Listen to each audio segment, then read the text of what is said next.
শুভ সকাল বন্ধুরা, আজকে বান্ধবীদেরকে নিয়ে চা খেতে খেতে আজকের ভ্লগটা শুরু করছি। আপনারা সবাই কেমন আছেন? আশা করি সবাই ভালো আছেন। তো আমি এমনভাবে ভ্লগ বানাচ্ছি, আমার বান্ধবীরা একদম হেসেই উলট পালট হয়ে যাচ্ছে। আর ওই দিকটায় রোদ পড়ছে, তো ভালোভাবে মুখটা দেখাও যাচ্ছে না। তো চলুন দেখা যাক আজকে আমরা সময়টা কিভাবে কাটাচ্ছি। কীরকম ইউনিফর্ম পরে আছে। আজকে যেহেতু নিরামিষ খাবার, সেজন্য আলু ভাজাগুলো প্রথমে করে নিচ্ছি, তারপরে বাকি খাবারগুলো করব। তো আলু ভাজাগুলো আমি একদম ড্রাই শুকনো করে করলাম, কারণ আমার ছেলে খুব নরম আলু ভাজা পছন্দ করে না। ওই জন্য এরকমভাবেই করতে হয়, প্রতিদিন এরকমভাবে করে না, হালকা করে করি। আজকে একটুকু ভেজে ভেজেই করছি। এখানে করেছি ফুলকপি লাইট ঝোল।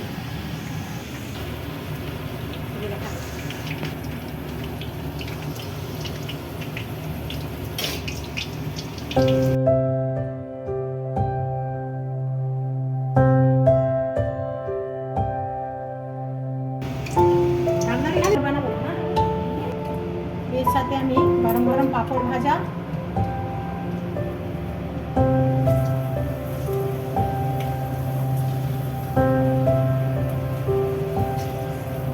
আর যেহেতু নিরামিষ সেই জন্য এগুলো বেশি একটু ভাজাভাজি করি। পাঁপড়টাকে এরকম টিপে দিলে মুড়ে যায়।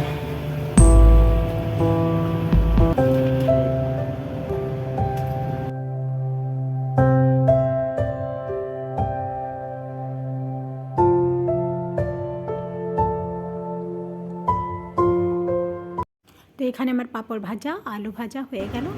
আর দেখুন কুমড়ো বীজ ভাজা, কুমড়ো বীজ ভাজা।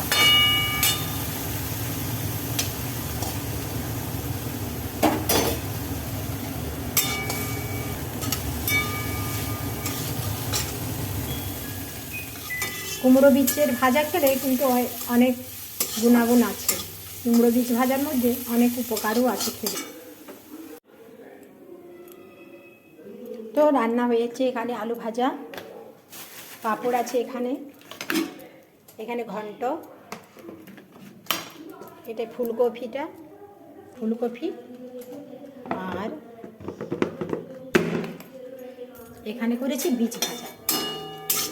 এই কুমড়োর বীজ ভাজাতে মিনারেল পাওয়া যায় প্রচুর,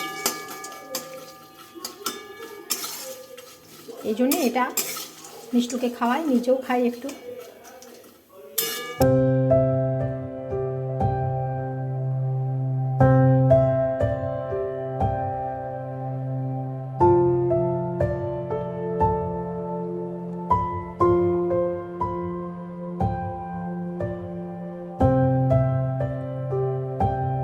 খেয়ে দিয়ে ছাদে চলে এলাম। শীতের রোদটা গায়ে লাগাতে একটু ভালোই লাগে বলুন। আর দেখুন সবাই বাড়ির ছাদে ছাদে কীরকম চাষ করেছে, কত সুন্দর নিজের বাড়ির ছাদে সবজি চাষ করেছে। কত কফি গাছও লাগিয়েছে, ওই দেখুন দূরে দেখুন কি সুন্দরভাবে কফি গাছগুলো লাগানো আছে। প্রতিটি বাড়ির ছাদে কফি গাছ লাগানো আছে। আর আমি চলে এলাম খেয়ে পর একটু রোদ নিতে গায়ে।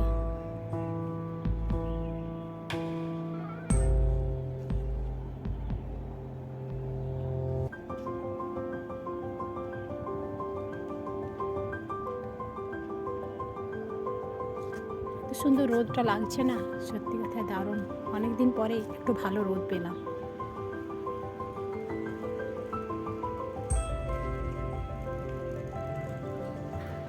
আর এখানে জামা কাপড়গুলো মেলা আছে, তুলে নিয়ে তো বাড়ি শুকনো হয়ে গেছে।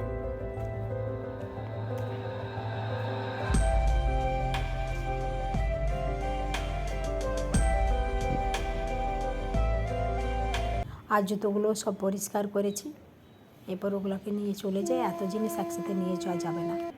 আর আমাদের এখানে সামনেই স্টেশন, পরিবেশটি খুব সুন্দর লাগে। কিন্তু আপনারাও দেখতে পাচ্ছেন আমাদের ফ্ল্যাটের চারপাশে গাছপালাও আছে আর মন্দির আছে। ওই দেখুন ওই পাশটায় স্টেশনটা। চলে এসেছি, আজ চুলে স্নানও করেছিলাম, ওই জন্য এখানে শুকনো হয়ে গেল।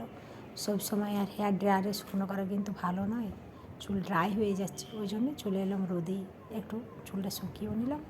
এরপর চলুন নিচে যাওয়া যাক। তো লেবুগুলো কবে থেকে নেওয়া হয়েছে, খাওয়াই হয়নি। দেখি লেবুগুলো দিয়ে একটু কিছু জুস বানিয়ে রেখে দিই, মিষ্টি এসে খাবে। তো দেখুন এখানে কালো দাগও হয়ে গেছে, 2-3 দিন হয়ে গেছে বলে। এবার আমি আমার কাজ শুরু করি। তো চালটা ভেজা ছিল, এটাকে আমি টিস্যু পেপার দিয়ে শুকনো করে গুঁড়োটা বানাবো।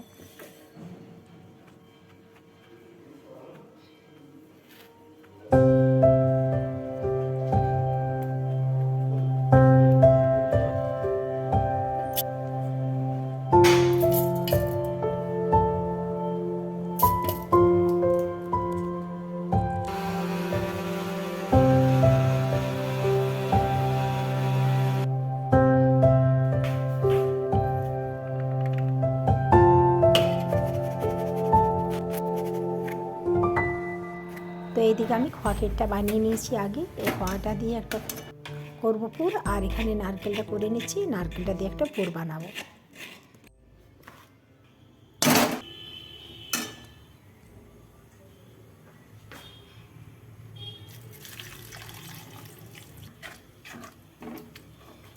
পিঠের খোলের জন্য জলটা আমার হতে থাক, একটু লবণ দিয়ে দিই। যে কোনো পিঠেই বানান না কেন একটু লবণ কিন্তু লাগে। জল আমার দেখুন ফুটে গেছে বন্ধুরা।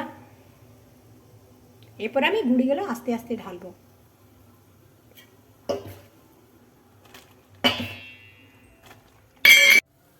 এখানে নারকেল পুরটা হয়ে গেল, এখানে খোলটাও হয়ে গেছে, দেখুন কত সুন্দর হয়েছে। পরে করছি। তো আমি প্রথম থেকে আপনাদেরকে দেখিয়েছি যে আমি সেদ্ধ পিঠেগুলো কিভাবে করি। এখানে আমি একটা নিয়েছি নারকেলের পুর, আর একদিকে নিয়েছি খোয়া। তো আমি দুটোকে পুর দিয়ে দিয়ে আমি পিঠেগুলো এভাবে বানাচ্ছি। আমি তো আগের ভিডিওগুলোতেও দেখিয়েছি আপনাদেরকে কেমন পিঠেগুলো বানাই। আপনাদের পিঠেগুলো হয়তো একটু আলাদা করে বানান, আর আমি একটু জলে সেদ্ধ করে বানাই।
হয় বৃহস্পতিবার হচ্ছে না?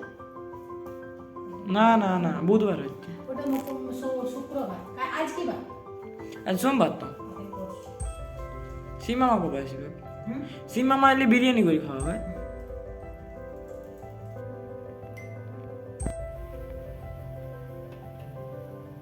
গরম জল ফুটে গেছে, এটার মধ্যে আমি পিঠেগুলো দিয়ে দিচ্ছি।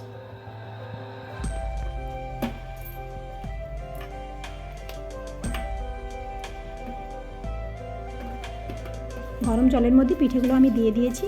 এরপর যখন উপর দিকে উঠে যাবে পিঠেগুলো, তখন আমি তুলে নেব।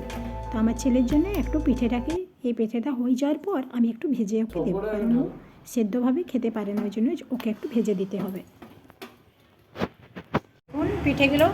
দেখুন পিঠেগুলো সিদ্ধ হয়ে গেছে, এগুলোকে আমি এরপর তুলে নেব।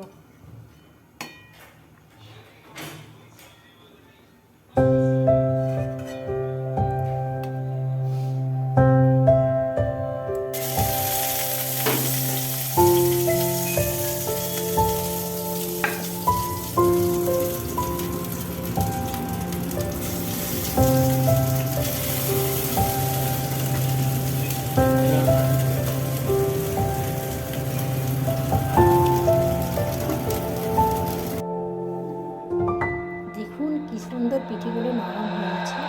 এটা নারকেলের পিঠে, এটা নয়।